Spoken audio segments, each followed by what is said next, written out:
Hey y'all, this is Moonlight Cowboy. I'm going to show you how I film and then edit my videos for camp builds. This video comes in two parts. The first part is going to address the filming, and then the second part is going to address the editing in ShareFactory. In the description below, you'll also find some links to some helpful videos for your camps as well. Primarily, you're going to want to use photo mode in Fallout 76 to do all of your recording. Here is an example of some of the options. So you have field of view, which gives you a zoomed out glass bowl effect. Then you have view roll, which makes the screen tilt for you. Then of course you can play with your depth of field, which when you put your strength up, it blurs out the background. And there's a lot of other options here that you can play with. Essentially, get used to using photo mode as your primary source of filming your camps. You can add filters, you can add textures, those are all fine and good. The two key things I also want you to take away from this segment is the toggle menu that's down there at the bottom. That is going to be how you turn on and off that menu display so you're not accidentally filming it like you see I'm filming it here. You don't want that to be filmed in your video. The other thing is there's that picture frame up in the options. You can go in there to create a frame that has a Fallout 76 logo for your thumbnails if you so choose to do so. The reason why we primarily use photo mode instead of walking around with our heads up display off is because walking around gives a bobbing effect as well as not controlling the speed. For example, you can run slow, you can run fast, and there's not really any control of the speed. Most of the speed of your filming can be controlled through ShareFactory. When you use photo mode, make sure that you are hiding the menu so that way when you record, you don't see that menu. Also spend time learning your buttons. For example, most people don't realize that you can use your triggers to move the camera directly up or directly down. As you see in this shot right here, I held down the trigger to move up while I held the joystick slowly to rotate to get that really cool shot. Also, when recording, make sure the weather is appropriate for your build style and the video you are trying to produce. Typically speaking, I look for a clear day or a clear night, afternoon, evening, or also wait for a rad storm or something of the like. As you will see later on in this video, Fallout 76 has a natural haze built into the game for effect, but it doesn't really help with the recording. There is a filter we can use to pull some of that haze out, but it only helps if you have the right lighting to begin with, because it can only pull out so much of that haze. There are going to be times where you're going to have to use your character's first-person mode without the heads-up display on. I would limit those to tight spaces, such as very small rooms, and I would limit your movement to only the view, not walking around. I wouldn't walk around because, again, it creates that bobbing effect. Neener Alabaster has a great short video that exemplifies exactly the do's and don'ts in filming, at least the first 3 steps. And it's actually a cute little video. I highly recommend you check it out. It gives some great examples. We also want to talk about lighting real quick because lighting's important. If you see in this clip right here, you see those little sun rays that are shining through the top of the roof there. The right lighting will draw in the eye, and it's going to capture your audience as well. Lastly, I like to use obstacles in the forefront of my camera view to accentuate the depth of my camp. As you see in this clip here, you see the posts as they go by smoothly. It adds a little bit of a nice effect to the filming of the camp overall.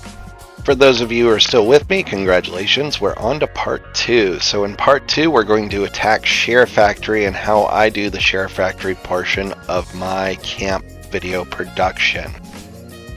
Personally, I don't use any of the creator packs in ShareFactory when I'm creating my videos. I do recommend that you take a look at them because there are certain fonts and certain creator packs that are different and unique to those creator packs. The reason for this is the font that I use is not necessarily in a creator pack, it's just default, so I don't have a need for it. However, you may be wanting to use different transitions or different fonts, and again, I think that would be good for you to look into that if that makes sense for your videos. And you don't necessarily have to add any fonts or transitions to your videos. Again, that's just something that I do with mine, but if you were interested in doing that, it would be something to research.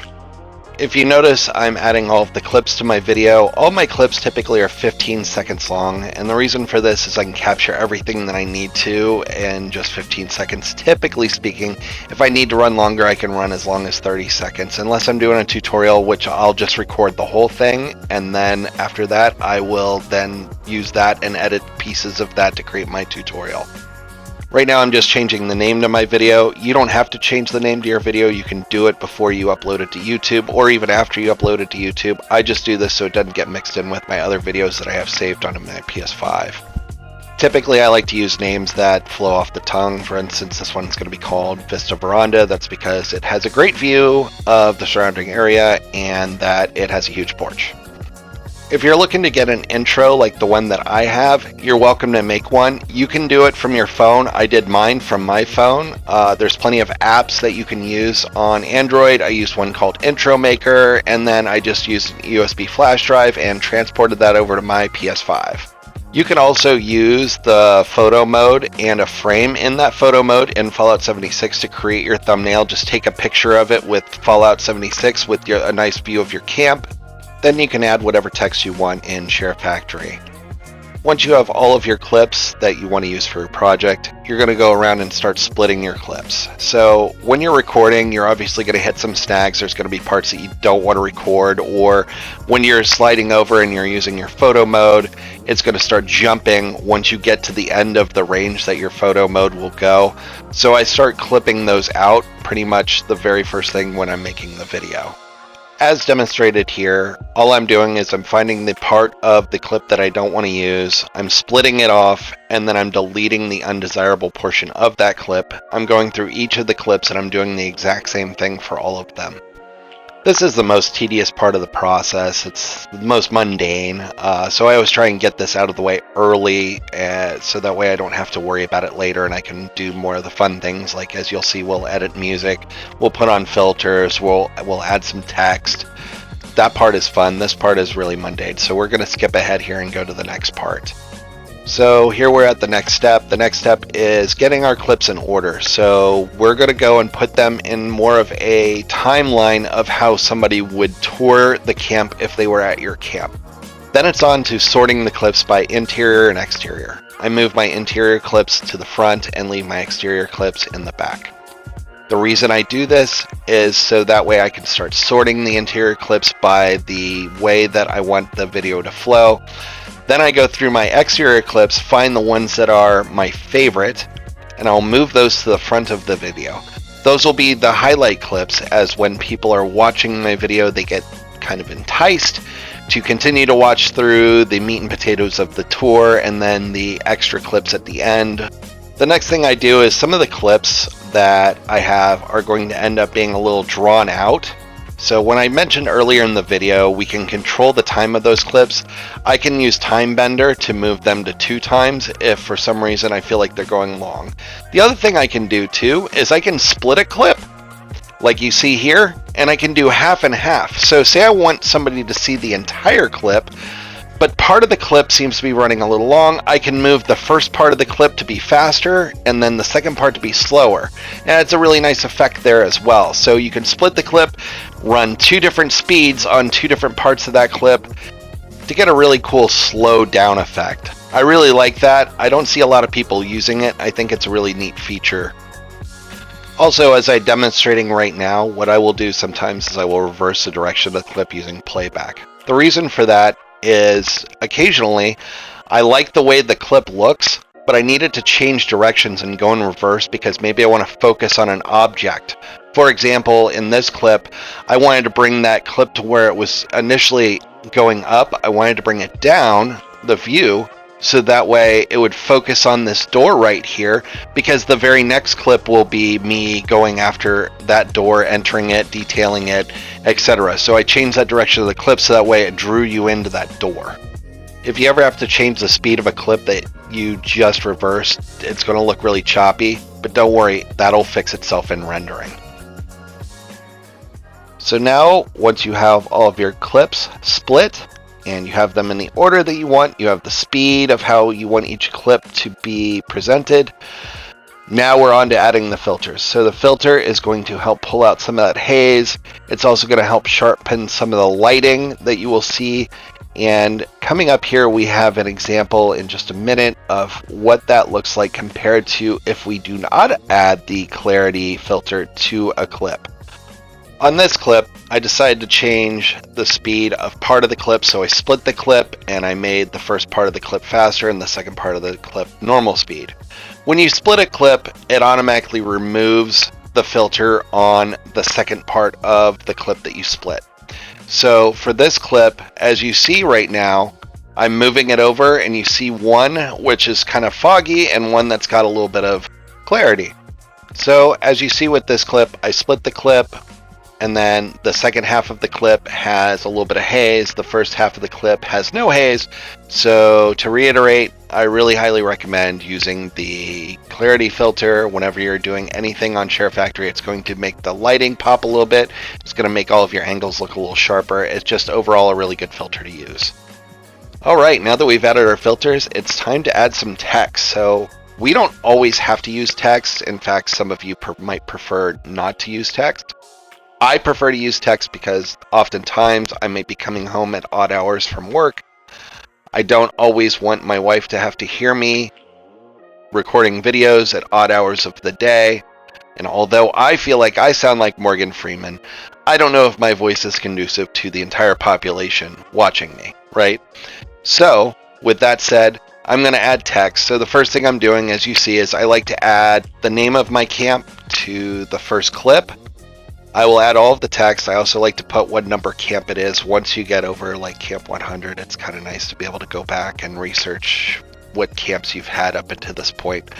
Then I'm going to change some things about the font themselves. First, I'm going to add animation so that way they fade in, fade out. I like doing that for all of mine. It makes it look a little bit smoother. From there, I like to change the transparency on some, especially on my title page. It makes it pop a little bit differently. And then I'm going to add a text effect, which gives it a little bit of an outline. And I do that because sometimes the text is white and it's on white, so it might kind of blend in. So I like to have a little black outline on there too. Throughout my video, I like to add little details about like how long it took me, what some of the challenges were when I did the build. But then at the end, I like to add a little thank you to those who subscribe. In the last clip of the video, I always add a thank you to those who choose to subscribe. I make the font different sizes. I add different transparencies to it. That way it looks a little bit unique. I'll also add a sticker that says subscribe as part of the verbiage, so people will see it as, not just your standard run-of-the-mill text. Just change it up a little bit. So you notice I made the thank you really big, and then I add that subscription sticker, and that kind of makes it look special, at least in my eyes. You can do, again, whatever you choose to do. This is just how I do mine. So now we're just adding our little subscribe sticker, and after we're done with that, we're going to move on to the audio portion. Since most of the video is done, there is still one little last step that I like to do at the very end when it comes to the video itself. It's more of a proofread portion. So from here, we're going to go ahead and start working on the audio. The first thing I do with the audio is I go to each clip and I mute the sound that is built into that clip. So as you will see in the first clip, I just take the volume down and I move on to the next clip and I take the volume down, and I've gotten really fast at it. You can try to do apply to all, but occasionally you're going to want to keep sound in a certain clip. So if you want to keep that sound in the clip, then it won't work on apply to all. So I've just gotten in the habit of using the volume on each different clip, reducing that down to 0, so that doesn't interfere with my music. As you can tell, I've imported a lot of music using a USB flash drive and my phone. If you notice, the song is not going to be long enough to cover the needs of the entire video. It's about 20% shy. So we're going to clone that song and add it to the back. But I want the song to sound like it never stops throughout the video. So we're going to look for a part in the first song and we're going to look for a part in the second song to bridge them together. And so I'm going to cut that out. And if you notice, I'm looking for that part right now. We're going to cut that out of the first song, I'm going to look for a similar part in the second song to cut out to where they'll meet and it'll sound like one continuous song. This way it doesn't break up people's focus on the video as best as possible. I'm looking at peaks and valleys to see which peaks and valleys match. I'm not any kind of mixologist, do not get me wrong. I'm not exceptional with music. I don't have a talent. I wasn't blessed in that regard. But I can look at different sizes of different peaks and see which ones kind of match, right?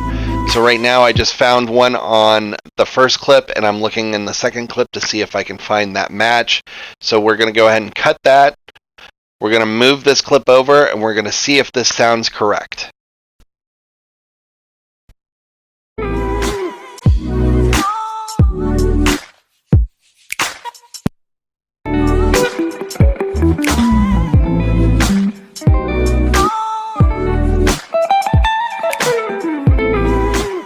I would say that was a pretty good transition. That being said, this is one of the reasons why I prefer to use jazz hop versus some other kinds of music for my videos. There's a lot of well-defined peaks and valleys in the music. It is easy because the music does tend to be repetitive, so you can find different parts of the song throughout that song. So it does make that part pretty easy to do. On to the last step. I like to add a subscribe sticker to about once per minute. I make it pretty transparent and I make it small because I don't want it to be intrusive on somebody's viewing experience when they're watching my videos, but I still like it to be there as kind of a reminder. Hey, if you like what I'm doing, please subscribe. I don't want to pander for subscriptions, but at the same time, it's nice to remind them. I do this at the end of when I'm making the video, so that way I can go back and watch the video in little portions to see if I made any mistakes, because this is really my last opportunity to fix any mistakes unless I end up wanting to pull the video down and maybe losing all those views if I made a mistake somewhere in that video. This is that last shot. So I add the subscription button periodically once per minute at this point. The last thing I'm going to leave you with is ensure that you are changing your export settings by hitting start when you're in ShareFactory and changing that resolution setting to highest quality. That way when you upload it to YouTube, it's going to show up more or less high def. It's not going to give that same 480 kind of grainy look. So you want your videos to present as well as if you were showing them in game, maybe even better, right? So this is how you're going to accomplish that on top of adding the filters and all the other tricks that we've learned along this video.